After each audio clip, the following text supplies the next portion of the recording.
Welcome to Inspire Campfire, a podcast where ordinary people tell their stories of extraordinary adventure. These are campfire stories meant to inspire the rest of us to light the fire within, get outside, follow our dreams, and return to tell our own stories. Ready?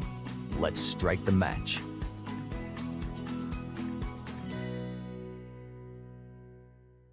Welcome to the show. I'm your host, Scott Wurzbacher, and today we're going to experience perspective from the highest points on every continent in the world, also known as the 7 summits. Our guest has been to the top of each of them and is ready to share the lessons he learned reaching new heights. Bo Parfet from Kalamazoo, Michigan is with us today. He is an adventurer, a member of the prestigious Explorers Club, and holds master's degrees from both the University of Michigan and the Kellogg School of Management at Northwestern. Bo is relentless in his pursuit to leave an impact as a philanthropist, an entrepreneur, and has authored several books, including Die Trying and The Precipice of Life, which I devoured.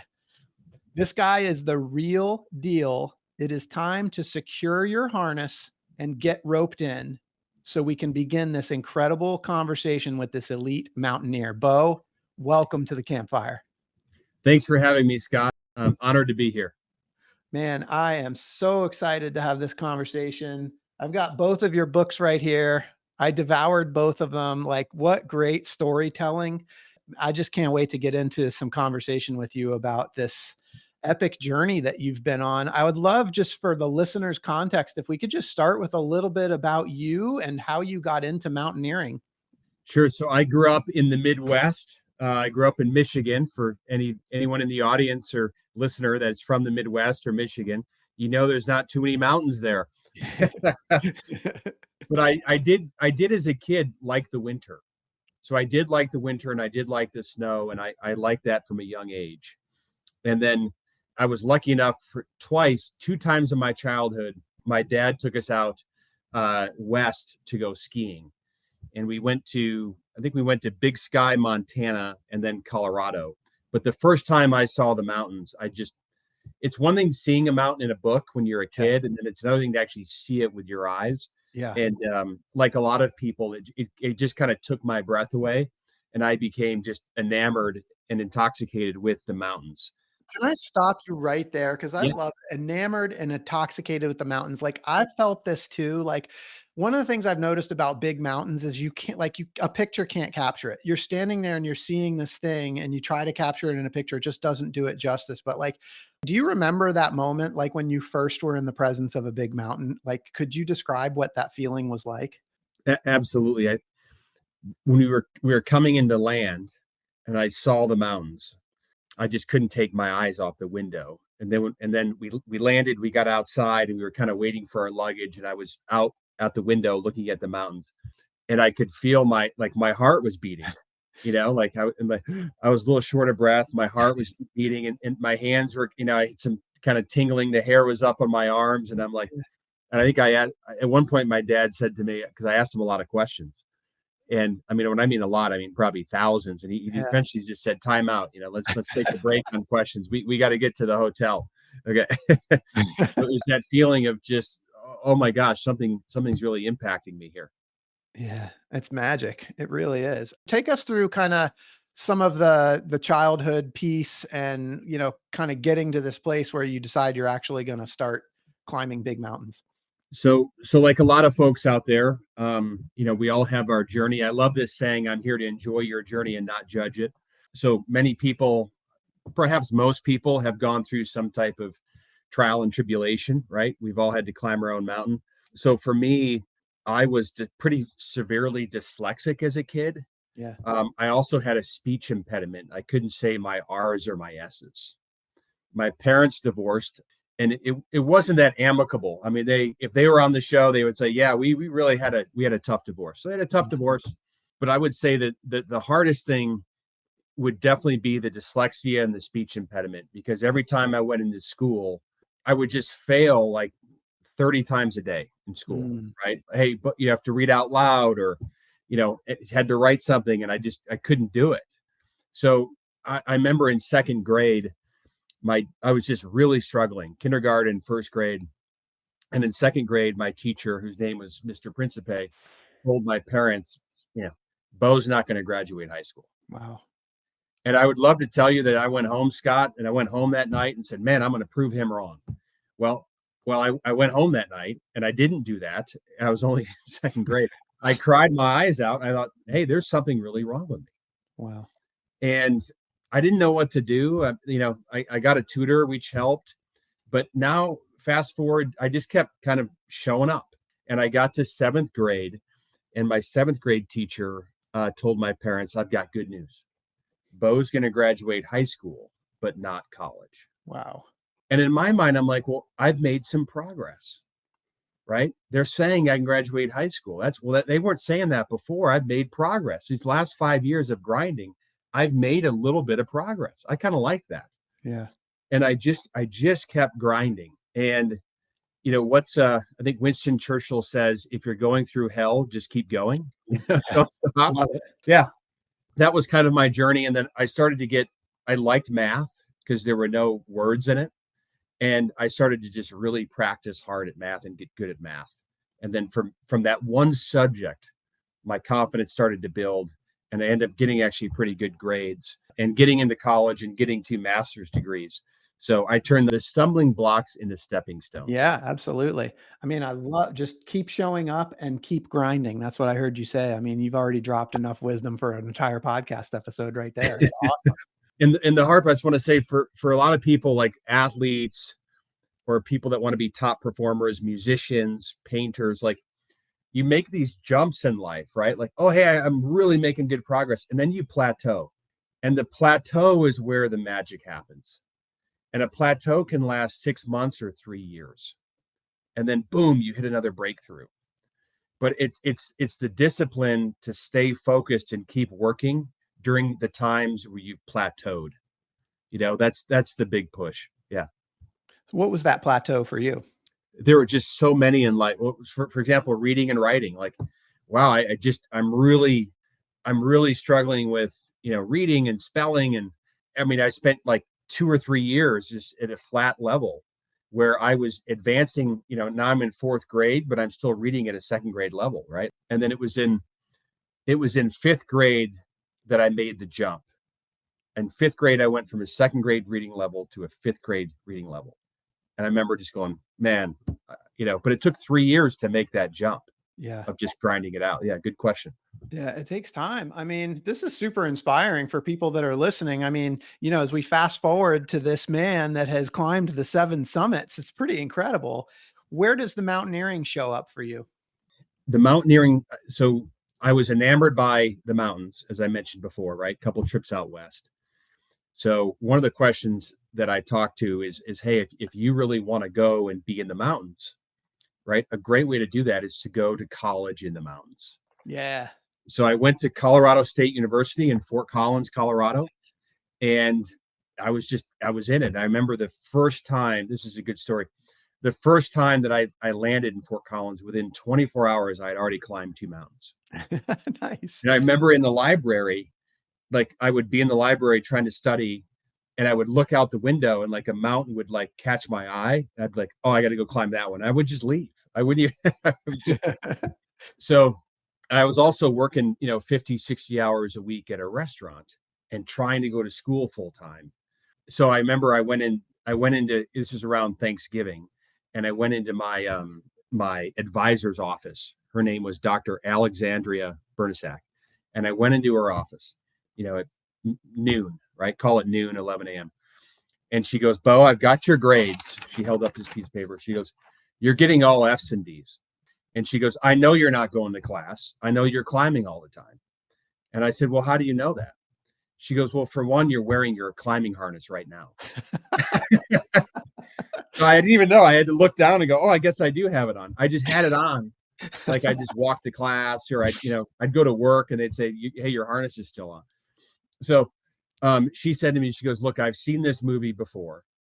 People come out to Colorado. They come out to the mountains. They get intoxicated by the mountains. She goes, so here's what we're going to do. You have 2 choices. She goes, first of all, you're done going to school this semester. There's no way. You're just done. I want you to go climb it. I want you to get this out of your system and come see me on January 4th. And on January 4th, you're going to make two choices. One is you're going to say, hey, I've got this out of my system. I'm ready to go. I'm ready to get serious about school. Or two, you're going to say, it's not out of my system. I need a whole year to get it out of my system. And then we'll talk in the fall. So go for it. She goes, oh, by the way, write me a letter that just described, hey, you're working 50, 60 hours a week. Share your vulnerability. Say where you made the mistake. You've never been going to class. And she goes, we can get this semester, removed from your transcript, right? We can get it just kind of removed because this happens. Things happen to people. Yeah. So I wrote this, 1-page essay, heartfelt. So all those S and D's went away. I got a fresh start. And on January 4th, I said, I'm ready to go. I got it out of my system. And she goes, great. She goes, you're not going to take a full load because you're working full time. So for anyone listening out there, summer school is an amazing thing, right? So I actually graduated in 4 years. I took less classes in the fall and less classes, but I went to school in the summer school to kind of make up for it. It was just more manageable, and I could work and go to school, and it was pretty cool. So thanks to Dr. Alexandria Bernisak, she saved my life. I love that. So in that semester of getting it out of your system, what did you climb? I climbed Long's Peak, which is for those that don't know, it's a 14,000 foot peak in Colorado. The joke is Long's Peak is long.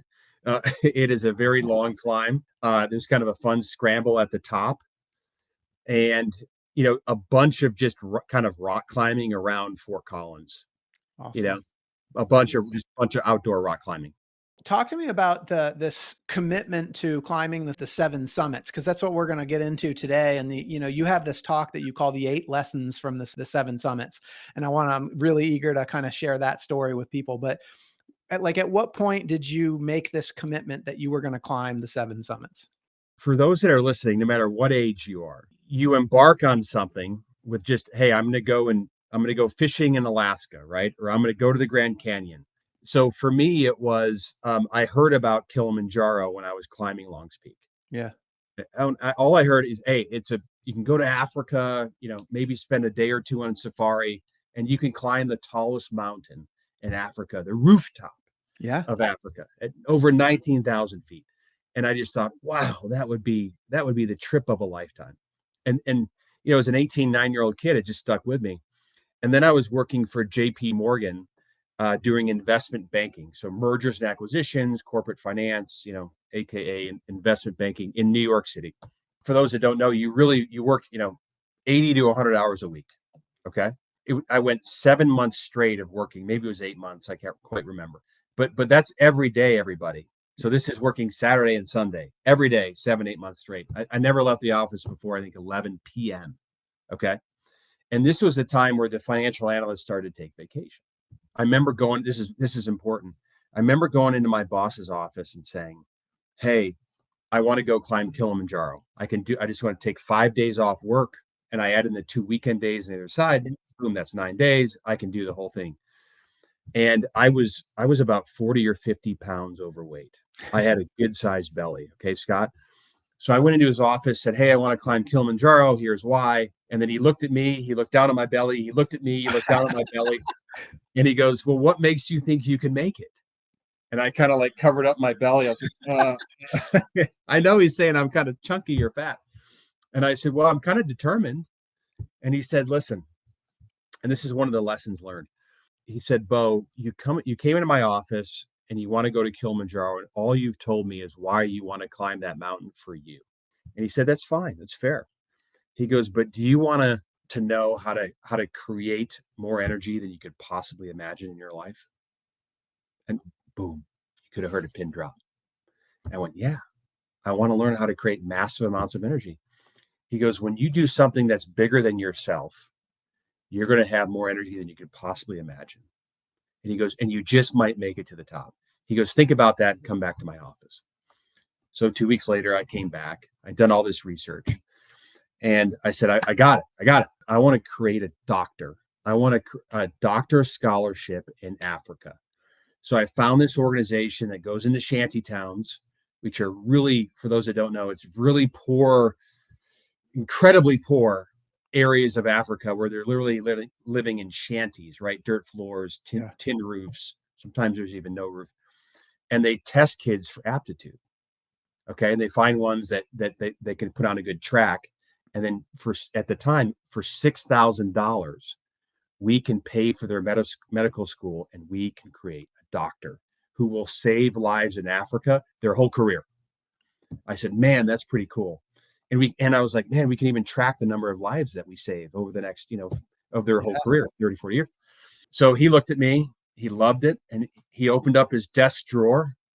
He started writing something. I'm like, what's he doing? He goes, you said you're going to do one scholarship. He goes, don't you mean two? And I went, yes, I meant two. And so he wrote a check for $6,000. Boom, he handed it to me. And he goes, now you only have one more.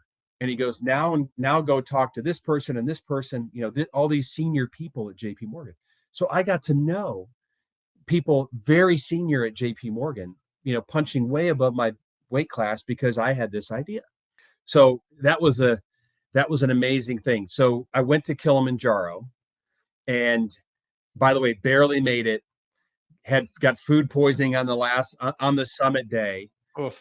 There's a whole good story there. So to fast forward a little bit, that foundation of the creating that one, those two doctors, then I proceeded to create more doctors. So we have 10 doctors. One of them actually died, so we have 9 now. Wow. But I've tracked, over the last 20 plus years, how many lives have we saved? And we've saved over 400,000 lives on the continent of Africa. These are human beings. These are wonderful people that without our doctors, would have died. And I want to save 1 million lives. So we track it. So I have more energy about this. This has given me more energy in life than I could possibly imagine. All because my boss at JP Morgan said that, which was pretty darn cool. And it starts with this dream. It did start with a dream of you wanting to climb Kilimanjaro, but then taking that and thinking bigger about it and thinking beyond yourself. But it did start with that, like, I want to climb Kilimanjaro, and that passion for the mountains. Yeah, absolutely. Yeah. Man, that's awesome. Hey everyone, it's Scott here. Did you know that the members of my real estate team, W Realty Group, are listening to their own voices that call to adventure by setting big goals? Some of those goals include planning trips to Bali and the Kingdom of Bhutan, buying investment homes, and running the Chicago Marathon. At W Realty Group, we support and encourage these big goals and want to help turn them into reality. We're currently looking to add new members to the team. If you know a great real estate agent in the Charlotte, North Carolina area that would benefit from being part of our team, please send a text, an email, or give me a call. And know that when you support W Realty Group, you're also supporting this podcast. Thanks for listening. Okay, so this is where your mountaineering begins. I want to backtrack. So you do a talk called the eight lessons from the 7 summits. And did we just cover number 1? We did.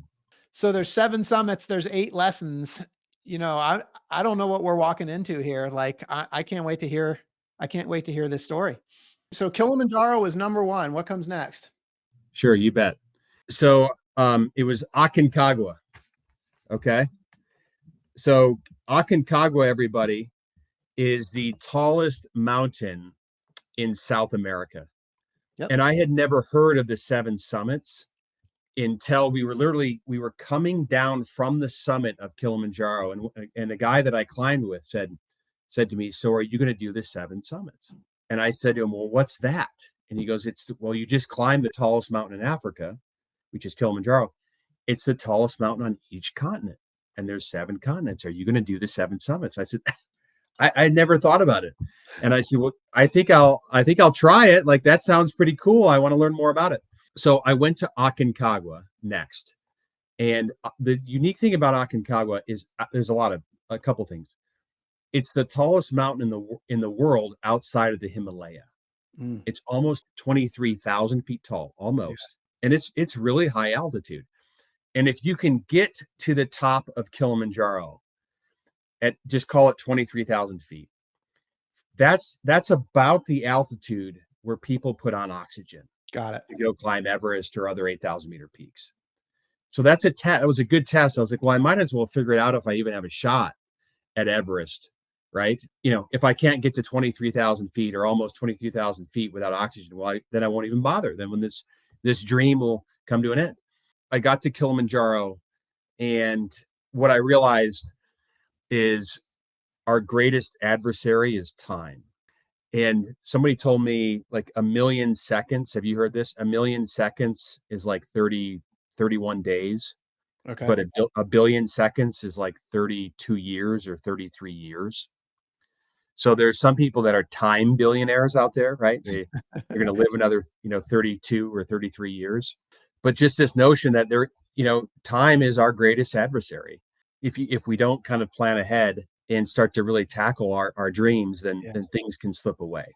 I did do Aconcagua. Of our people in our group, call it 18 of us or 20 of us, trying to remember exactly now. Only 3 of us made the summit.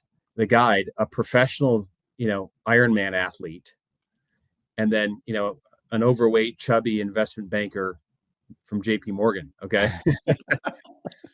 And I just barely made it. But this notion that, and I was working at JP Morgan and just thought, I only get 3 weeks of vacation. I'm going to use them all, hopefully not all of them, but I was prepared to use them all to go and climb Aconcagua because, time is our greatest adversary. Yeah. So one of the things, and I have to say, like having done Kilimanjaro myself, that's kind of like the pinnacle of my mountaineering experience. But when I read in Die Trying, you talk about Aconcagua, and it sounds like that's kind of similar to Kilimanjaro in that there wasn't a lot of technical. It's just like a much higher altitude. Is that fair? That's right. Yep. Aconcagua is a taller Kilimanjaro. Got it. So 18 people started, only 3 made it. What was the difference? I think it was grit. Grit. If anyone is, when you're listening to this, you talk about grit. There's a great book called, I think Angela Duckworth wrote the book called Grit. Love that book. So the grit formula, everyone that's paying attention here, and if you have a pen, so skill equals effort times talent.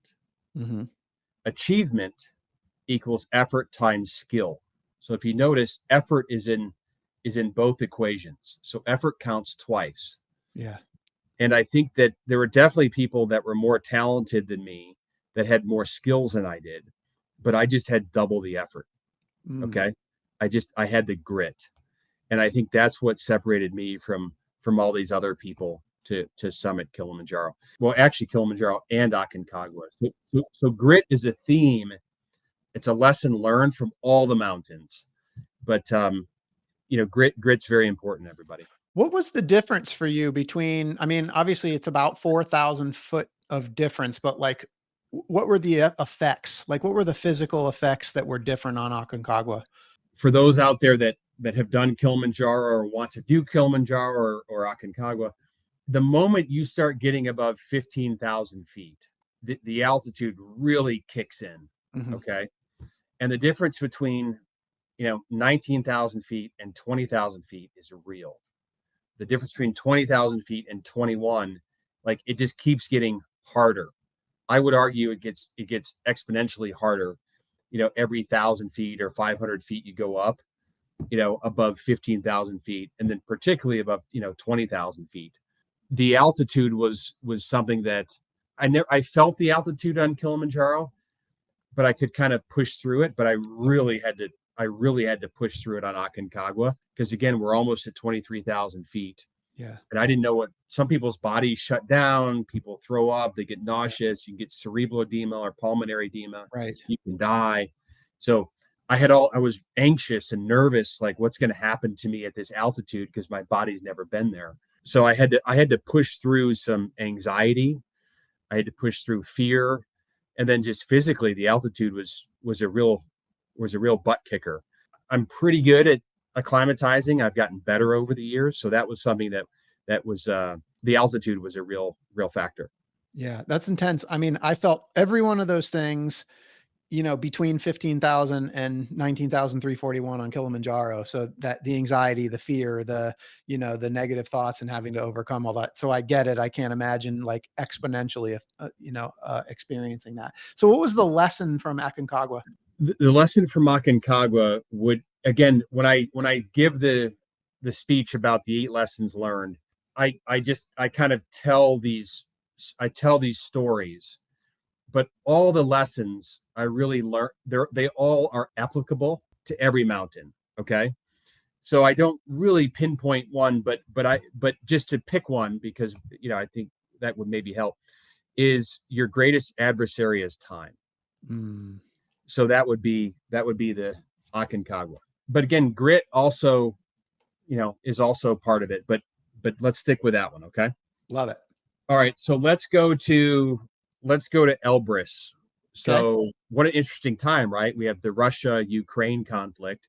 So the tallest mountain in Europe, a lot of people think, oh, Mount Blanc or the Matterhorn, but they actually take, the whole continent of Africa actually includes a big part of Russia. And so Europe, Western Europe, again, when you head north, a big part of Russia is included in it. Yeah. So there's a mountain called Mount Elbrus, and it is the tallest mountain in Europe. And it's over 18,000 feet. Some people describe it as like Kilimanjaro with a glacier on it, which is really what it is. There are crevasses. You don't want to fall in those because you can die. You're on crampons, and you're roped up because, again, you don't want to fall in the crevasses. Right. And you're going to Russia, which is very interesting. So I actually skied. So at this point, I realized, you know what? I can start to ski down some of these peaks because I love to ski, and skiing is way more fun than climbing down. So I actually skied down Mount Elbrus, which was awesome. Which was a big eye opener for me. And the lesson learned here, I would say, is about this circle of comfort. And it's all about expanding your circle of comfort. Because when I started to ski down these peaks, that really expanded my circle of comfort. And I realized, hey, I can ski these peaks. And when I'm talking in person, I have this, I kind of pretty dramatic how I talk about it. But, in the nutshell, think of a small circle.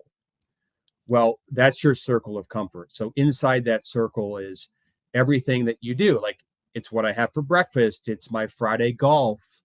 It's my Wednesday card game. It's the movie night with my kids, right? It's, I go to the gym. It's your normal routine. Yeah. Well, the moment you do something outside of your circle of comfort, it's pretty darn scary. But as you start to do more things outside of your circle of comfort, what happens is your circle expands. And then it just keeps expanding. So like for my kids, for example, like when they were really younger, just to try to have them try a new food was convincing them to like expand their circle of comfort. And this weekend, I'm actually going to go climb Mount Elbert, which is the tallest mountain in Colorado, with my 2 boys. Cool. That's going to massively expand their circle of comfort. Yeah. It's a great way to, even conversations, you can expand your circle of comfort in conversations. And I want to be mindful of time, but this is a big one here.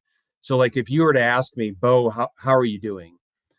And I'd say, oh, I'm doing, most people answer, oh, I'm doing great. Kids are great. My wife's awesome. Okay, cool. That you're staying in your circle of comfort. And then I usually have someone in the audience go, ask again, Bo, how you doing? Well, I'm doing good, but I have a couple challenges.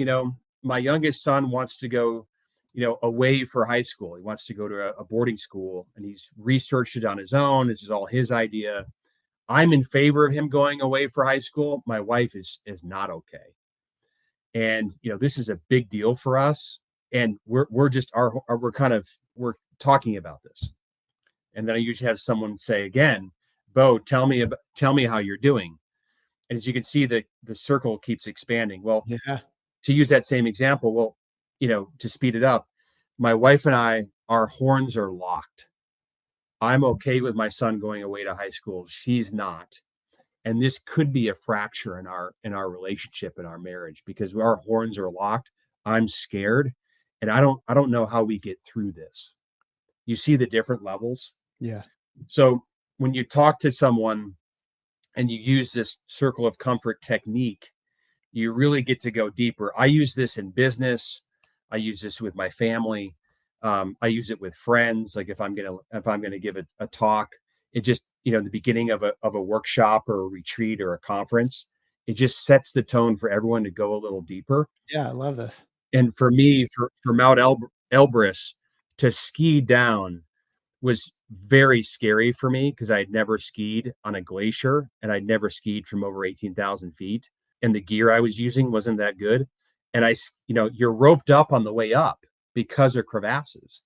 Well, I'm skiing down unroped, right? So you're like, whoa. So that would be the story of Mount Elbrus. Am I hearing you like you've done Kilimanjaro, you've done Aconcagua, and so for you, climbing Mount Elbrus, like without skiing, just climbing it would have kind of almost been within your circle of comfort, is what I'm hearing you say. So you add the element of the skiing to expand a little bit. Correct. And I think what's so cool about that is like the circle of comfort is different for everybody, right? So some people are like, well, Mount Elbrus by itself, like that would be really scary and outside of my circle. But for you, because of the progression of how you kind of went through mountain climbing from, peaks in Colorado to Kilimanjaro to Aconcagua, like for you, that was outside of your circle of comfort, but it's different for everybody, right? Yes, absolutely. Yeah. Absolutely. Want to just pop to the next one, Mount McKinley or Denali? Dude, let's go. Number 4. So Mount McKinley, slash Denali is it, for those that don't know, it's the tallest mountain in North America. It's in Alaska. And there's no porters, there's no Sherpas. You are on your own. And, when they drop you off on the glacier on a ski plane, the plane flies away and you're on your own with your team for anywhere from 12 to 21 days. Wow. So you have a huge sled that you drag behind you that has, 60 to 80 pounds in it. And you have a backpack that has, 50 to 60 to 70 pounds in it. Okay. Each person has this. And there's 3 people generally to a rope team, 3 or 2. And you're going to work your way up, this glacier and climb, Denali or Mount McKinley, which is over 20,000 feet tall.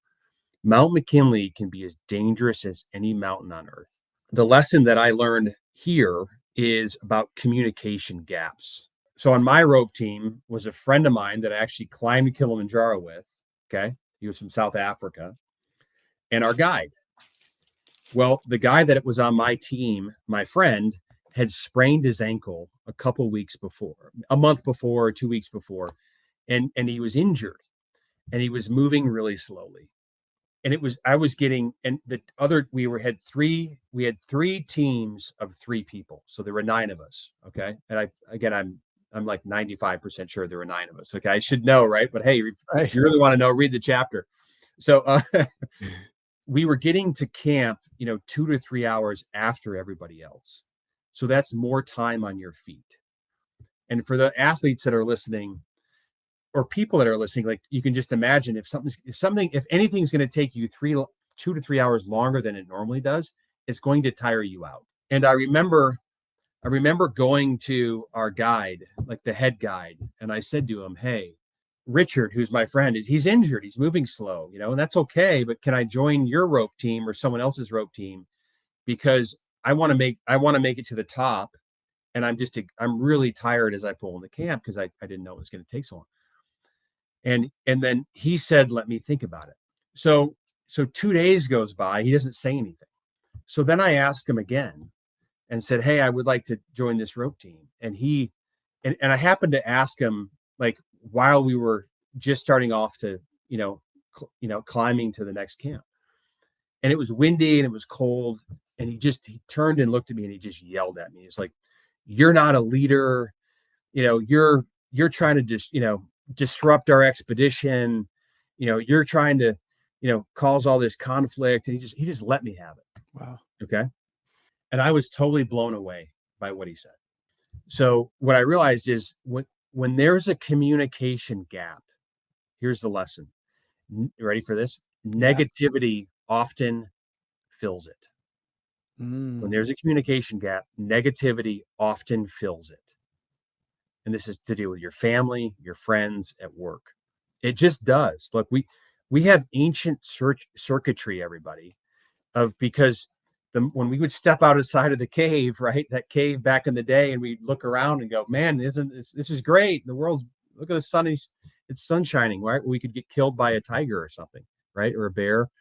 So we have ancient circuitry to like that we're pushing against to like really, people are generally more negative or skeptical because that's what kept us alive for so long as a species. So this is a big one. Again, when there's a gap in communication, negativity often fills it. So I waited till we got to camp, waited till he got some food in his belly. And I came up to him and said, hey, I think his name was Ryan. I said, Ryan, your reaction to me was kind of unexpected. Tell me more about why you think that, why you think what you thought. And then his response was very interesting. He's like, hey, I'm sorry. I snapped at you. I didn't mean to, and then he listed all these other things that were going wrong. So then I knew it wasn't about me. Yeah. It was about all these other things. And then he just said, hey, we'll switch you tomorrow. You'll be on the other rope team. Right. And that, so you see what I'm saying? So it was just an interesting lesson to me that after he let you have it, where you were kind of creating a story in your own mind until you had a chance to kind of communicate with him and clarify. Yeah. Thank you, Scott. I was thinking, why have 2 days gone by? Does he not like me? Yeah. What's wrong with him? Is he doing okay? Does he have altitude sickness? Like I started thinking all these negative thoughts, and after 2 days, I just asked the question again. Yeah. I want to ask you a question that, especially for novices that maybe aren't really familiar with mountaineering, we hear the word technical, like, oh, that's not a technical climb, or that is what I'm hearing is Denali is a very technical climb. Can you kind of describe what that means, that term sort of technical? Like what's the differentiating factor between a technical climb and a non-technical climb? A non-technical climb, you could just say, is a hike. I'm going to hike, just a hike up a mountain. Yep. Okay. Tennis shoes, sneakers, tennis shoes, a bottle of water in your hand, and you go up. Okay. Your shorts and a t-shirt. The moment you step foot on a glacier, the game changes, and then you start getting more technical. So you're on a glacier, so you need crampons. Yeah. Those are the little spikes that go on your boots, stick into the ice and stuff. So you need crampons. You need warmer gear. You need a harness. You need to be roped together.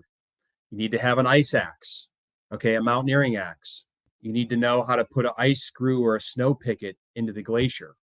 You need to know how to have proper rope management, okay? You need to know how to be able to climb, steeper inclines, steeper slopes, Right. Either toe pointing, putting in the ice axe, climbing up, putting in the ice axe, climbing up, having 3 points of contact all the time on the mountain so you don't fall.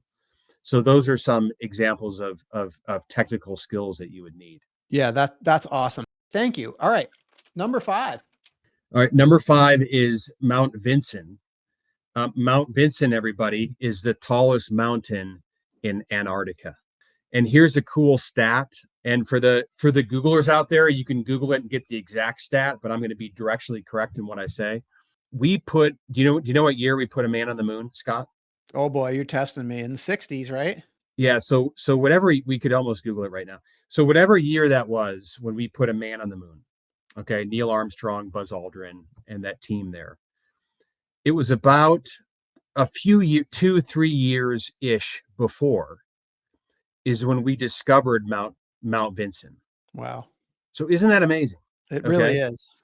And that's how remote Yeah. Mount Vinson is. And that's how remote Antarctica is. Heck, we were in outer space, right? We almost put someone on the moon. We put someone on the moon and just discovered Vinson just a That's few years earlier. Mount Vinson is the tallest mountain in Antarctica. The driest continent of all 7 continents, the driest is actually Antarctica. It's a desert, which is kind of a question for trivia, which is kind of fun. So make sure you remember that and get that question right. Vinson Massif was incredibly cold. We had to go to the bathroom, so that'd be number 2 in a poop bucket. And you had to do rock, paper, scissors to who was going to carry the poop bucket every day. But they fly that out. They really keep that continent pristine, which is really cool. And it was just Vincent Massif is a smaller Mount McKinley, okay, or Denali, but it's incredibly cold. So this one it was so cold at times, like if your skin were exposed, Yeah. within seconds, it would freeze or burn. Yeah. Yep. So you like really had to be careful of like any gaps, in your neck warmer and your goggles. There were days when there was no wind and the sun was out that it was, warmer in quotes. But Vincent Massif was a beautiful mountain. Again, crevasses, there's a glacier. The whole continent is basically on a glacier and ice. And it was a wonderful expedition. So what was the big lesson from Vincent? It's something called the broadening effect. Okay. So the broadening effect is the lesson. And it's that, and the subtitle is that happiness gives us a real chemical edge on the competition. I want to say that again. Happiness gives us a real chemical edge on the competition. And what the broadening effect did is this is really cool. So this study, the broadening effect, researchers basically primed into a group of individuals for positivity, and they primed a group of individuals for negativity. Okay. So two groups. And then the study was basically they looked at a series of pictures, and the pictures had risks, abject danger in these pictures. And the people that were primed for positivity saw pointed out every single risk. That's a danger in the photo, right? That looks a little scary. That could fall, or And the people that were primed for negativity, they only observed about 50% of the risks or the dangers in each photo. Isn't that staggering? It really is. Okay. So they missed 50% of the risks. What's cool about, like, when you're in Antarctica, it's not the happiest place by any means. I mean, you are deep into Antarctica. There's no wildlife. It's very eerie. And if something were to go wrong, right, there's some big world war, you'd be stuck there. You'd probably die there. You couldn't get off the continent. Okay. So it's an eerie place. So being just positive, and there were people on the expedition, I'm not going to call them out, that were more negative. Yeah. They struggled. They were getting kind of sick more often. And so just having that broadening effect of, hey, you know what? I'm gonna wake up every day with a positive attitude. It's actually a real chemical advantage in climbing and in business, right? Happier people, the happy-go-lucky, right? Because they're able to observe and manage and mitigate more of the risks. Yeah, I love this one. What I'm hearing you say is, though, that, especially there in Antarctica, like it's a choice. Like it was a choice that you made. Like, I am going to be positive about this experience, despite like a lot of reasons why I could choose otherwise. That's right. Yeah. That's right. Sweet. I love that one. That's great. Okay. Number 6. What's interesting, everybody, there's actually 7 summits. Okay. There's 7 summits. And there's there's the kind of the two lists have at the bottom, they have 2 different number 7s. The number 7 on the Dick Bass list is the tallest mountain in Australia, which is called Kosciuszko. But if you look at Australia, it's really close to parts of Papua New Guinea and Indonesia. And some people say, well, they're kind of on the same continent. Yeah. And there's a mountain there called Karsten's Pyramid. Mm-hmm. And so you can do the 7 summits by just doing Kosciuszko, which is Australia's tallest mountain, or you can do the 7 summits using the other list, which is the Reinhold Messner list, which is a harder, more technical one called Karsten's Pyramid. So let's save those 2 for the last one. Is that okay? Okay. 7? Yep. We'll call those 7A and 7B. Okay. So number 6 is Everest. That's right. Okay. So the tallest mountain in Asia. Wow. This took me 2 tries. So I went in 2005. On our summit attempt, we had a team member die. And this is a very good chapter in the book, Die Trying. Yeah. I'm not going to get into that today. It's an amazing story. It's a sad story, and it's kind of reads like the Into Thin Air book. A lot of people think, that chapter is better than the entire Into Thin Air book. So that's what some people said. You can read it and decide for yourself. It's great. I mean, I read the whole book. Got it right here. This is a really good book. I mean, every single one of these stories on all of these mountains I definitely recommend that people get copies of this and because you really do a good job of describing both the inner and the outer journey on each one of these summits. I mean, I felt like I was there with you. It's awesome. Thank you. Thank you. So the lesson for Mount Everest is the power that expectations and belief have on a human being. The power of expectations and belief that they can have on a human being, and therefore the world. Because Mount Everest was a gigantic goal for me. Talk about expanding the circle of comfort. Talk about grit. Yeah. 2 years ago, 13 or 15 people died on Mount Everest. This year, 8 to 10 people died on Mount Everest. Every year, people are going to die on that mountain. When you go through the Khumbu Icefall, it's Russian roulette. And the Khumbu Icefall, everybody, that's where the ladders are. Yeah. And it is Russian roulette when you go through there. It's big altitude. It's a big 8,000 meter expedition. It's anywhere from 40 to 60 days door to door. You're away from your family and your friends and your network. Loneliness is a big factor. Fear is a big factor. You'll meet someone at base camp or hiking into base camp. You'll meet some random person and they're climbing with the Argentinian team or they're part of the Japanese team. And then all of a sudden you start climbing. You're like, oh, that guy just died. And you're climbing and they're bringing bodies past you in the icefall. They're bringing bodies down. And there's a lot to unpack here. We could probably do another podcast just on Everest. but to get to the lesson, I went back in 2007 and made the summit. The role of expectation and belief, and we all need these people in our lives. So they did this really cool study, and what the study is this group of people. They went to schools. They went to these schools, and they went to the teacher in these schools, and they said, "Hey, we have a new test, and this test tests for aptitude. People that genius, if they're really smart and capable. We have the test. The IQ test is horrible. We have our new test, and we're going to tell you, which kids are special, okay, are gifted." So they gave these kids the test, okay, just a random test. And what they did is some people scored really well on the test, which meant that they were, obviously sharp kids, but some scored in the middle and some scored horribly on the test. They did not share. This is the key piece, everybody. They did not share the results of that test with the teacher. They randomly picked people. Some did well, some did average, some did okay, and some did poorly. They randomly picked people in all categories, and they told the teacher, "Hey, all these kids are gifted." Even though some did horrible, some did okay, some did good. Right. And the teacher didn't know. So they went back at the end of the year and they asked the teacher, "Hey, how are these kids doing?"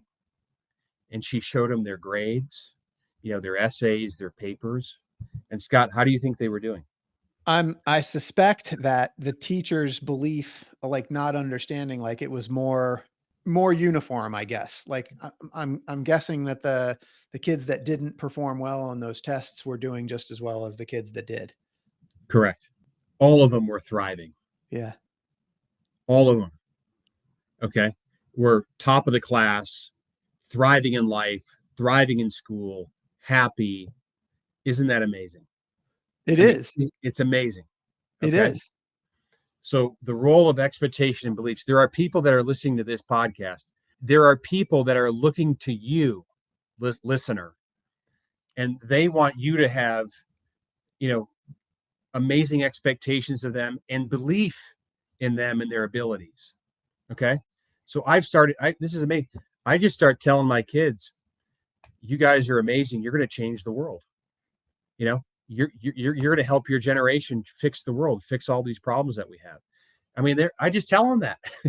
And they walk around like they're walking on water. I mean, it's amazing. Okay. I just tell them. So it doesn't take much. It's just it's the belief. Now, obviously, I do believe it. You can't make it up or anything like that. So I believe it. I believe in humanity, and I believe that people will change the world. So the people that believed in me is what it was a big part of the fuel. The fuel, it's to this day fuels my fire and my spirit. And that's why I was able to make the top of Mount Everest. Yeah, there's so much spinning around here for me because I'm flashing back to like when you were younger and you had teachers that told you you weren't going to graduate. I mean, it's almost like the opposite. Like thankfully you had that strength and that will to sort of push through that. But I think like what I'm hearing you say is just the importance of having like mentors and coaches and people that believe in you and encourage you, and how much further you can go and how you can accomplish so much more when you have those people in your life. Absolutely. Absolutely. All right. Well, should we go to 7A and 7B? Let's go to 7A and 7B. Okay, so Kosciuszko, the Yep. tallest mountain in Australia, and Carson's Pyramid, the tallest mountain on Irian Jaya or Papua New Guinea or Okay. Indonesia. Okay, it's got a lot of different names. The names of this island has changed. So let's just do Kosciuszko first because it's the easiest. If you're in Australia, anybody, and you want to go to the top of Australia, Kosciuszko is a beautiful hike. You could probably do it in dress shoes. Okay. Nice. I think it takes about 2 or 3 hours. It's a very mild hike. It is fun. I enjoyed it. To see kangaroos and stuff is a lot of fun. It's only about 8 or 9,000 feet tall. Okay. There's a chair. It's in the Blue Mountains. There's a chairlift that takes you, if it's open, you could take the chairlift up, and then from there, it's like 2 hours from there, maybe. Not far. Yeah. Again, round trip, I think, is 3 hours. Okay. Even with the chairlift. The chairlift wasn't working when we were there. So we just hiked up the little ski slope there, which is fine. Carson's Pyramid is a different animal. And it's the most technical of the 7 summits. You are on basically a vertical rock face, and you are roped up the entire way. It's big wall climbing. Wow. Okay. And it's technical. And for those that are listening, if people say, hey, I want to get paid to write a book. Hey, that's cool. Hey, we all do. But it's hard to get paid to write a book unless you're a famous person. So back in the day when I wanted to write this book, I had an agent, and they asked to create a book proposal. And a book proposal is a 2-page kind of executive summary of the book, a detailed outline of each chapter, and then number 3 would be your best chapter. So my best chapter is the Carson's Pyramid chapter. So if you pick up Die Trying, I always just say, well, just start with that chapter. It's only 18 pages. It will knock your socks off. It's a great story. And that's the chapter where I had Amacom, the publisher, American Management Association, say, we will pay you to finish this book. This That's is so awesome. good. Okay. Yeah. So I would say that the lessons learned from these peaks, I'll kind of combine them if that's okay, Scott. Yeah. I would say impact investing. In Indonesia, where the Carson's Pyramid is, and even the natives or the indigenous Australians, they're incredibly poor.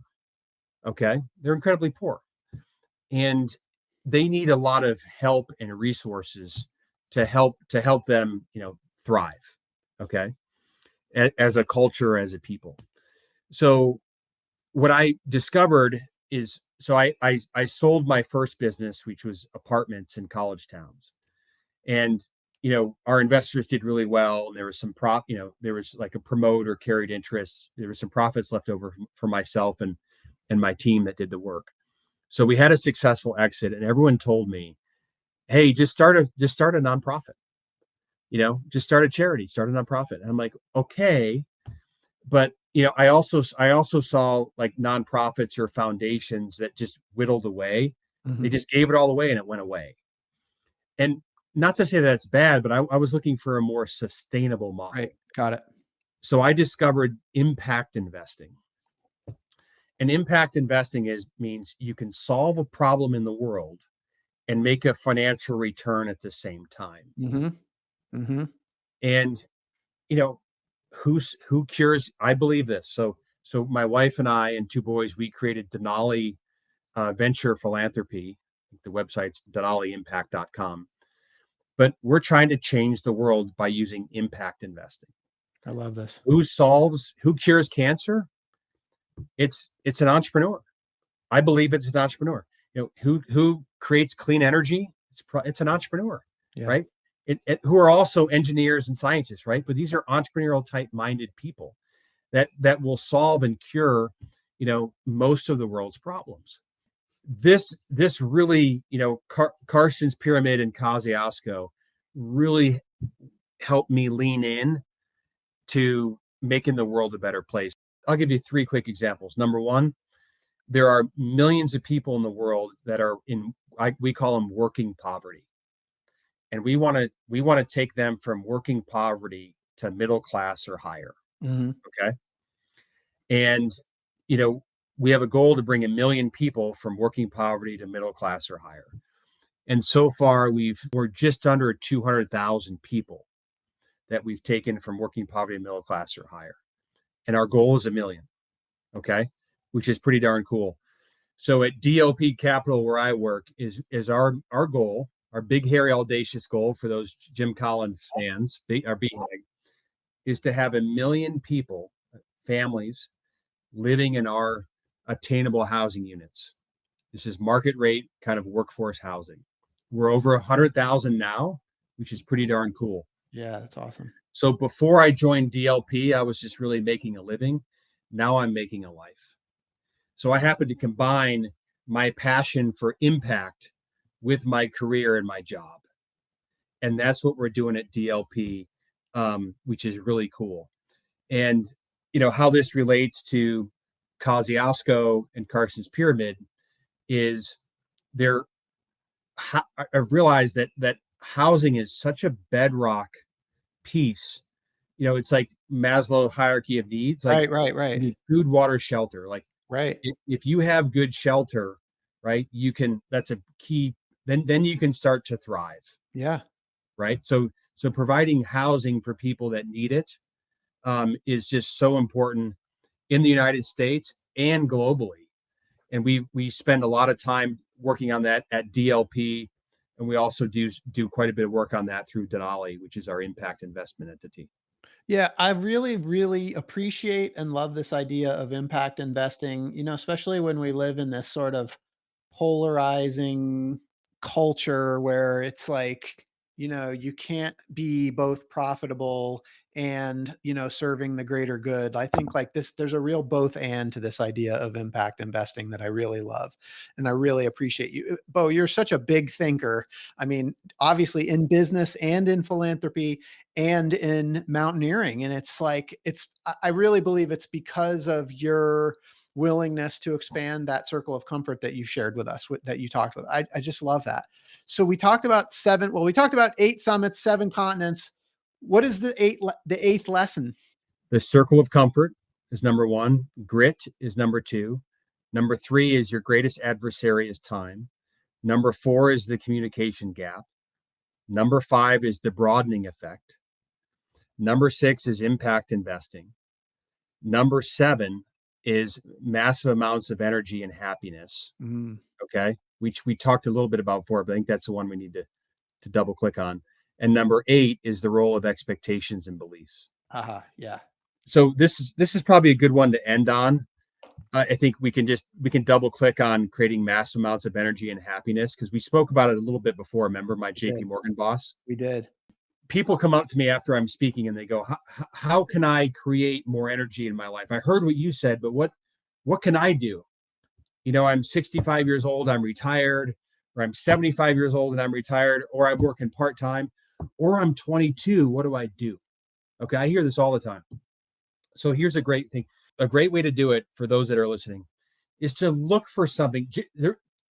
Many people sometimes have something that I don't want to say a dream. I do want to say kind of a dream that was stolen from them when they were a kid or a young adult. Some dream or passion, it got muted, it got tossed to a side. So Yeah.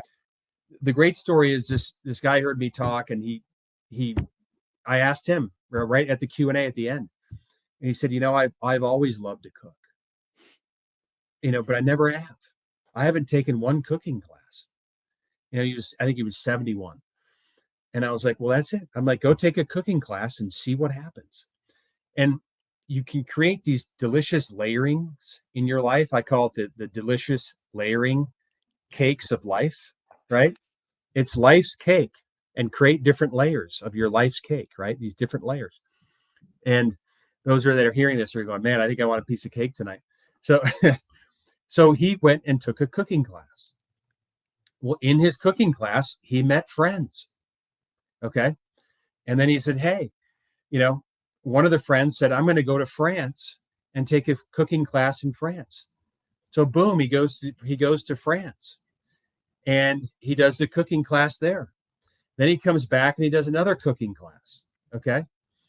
And then all of a sudden he goes, you know what? I really like cooking for people. So he has people to his house once a month, and he cooks this amazing meal, for anywhere from 15 to 20 people. Awesome. I love it. And then they come and have an amazing time. And then they invite, and he just asks, hey, and this is invite only. And then they invite more people, right? It keeps rotating. So it's like, oh, I'm coming here because Joe went last month. I'm a friend of Joe. So he's expanded his network. He's met people all over the world. He's done cooking classes all over the world. And there's a huge wait list to go to his house and have one of his monthly dinners. I mean, he has more energy and joy than he could possibly have imagined, all because he took that first step in adding that layering, that delicious layering cake of life. So that's a way that, if you're listening, to create massive amounts of energy and happy in your life, is to claim something, a passion or a dream that either someone or something made you put it on the side. Claim it, bring it back into reality, and get after it. Well, and I love this because, I mean, again, it comes back to like his personal passion, and by him stepping into his personal passion and then sharing that with others, it turned into something that was like, that created a bigger impact. Like you just said, that's so awesome. I love this. Oh my gosh. Like, you're right. We could probably have 5 more podcast episodes.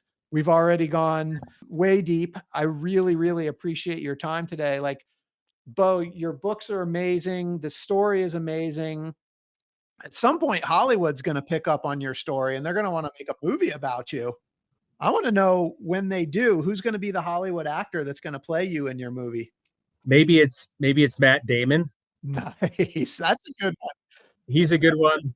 Yeah. Who's the new James Bond, or the most recent James Bond? Ooh, Daniel Craig. Yeah, Daniel Craig. Maybe it's one of those two guys. I like both of those choices. That's awesome. Yeah. What's your movie going to be called? Something like Going from Making a Living to Making a Life. Nice. From Making a Living to Making a Life, starring maybe Daniel Craig or Matt Damon. Yeah. And it's going to be, I mean, the book is incredible. If it's anything like the book, it's going to be an Oscar winner for sure. I am super excited to see that movie. Bo, thank you so much for giving me so much of your time today. This has been incredible. For those listening, I hope you've been inspired today as much as I have. Hope Bo's story has encouraged you to listen to the voice inside that calls you to adventure, because we want to hear your story next. If you have a story to tell or just need a nudge to create one, please send me an email. We'd also appreciate it if you'd help us spread the word by leaving a review and sharing or tagging Inspire Campfire in your social media. And until next time, I want to encourage you to get outside. Thanks for listening. Oh, thank you so much. This was incredible. Thank you, Scott.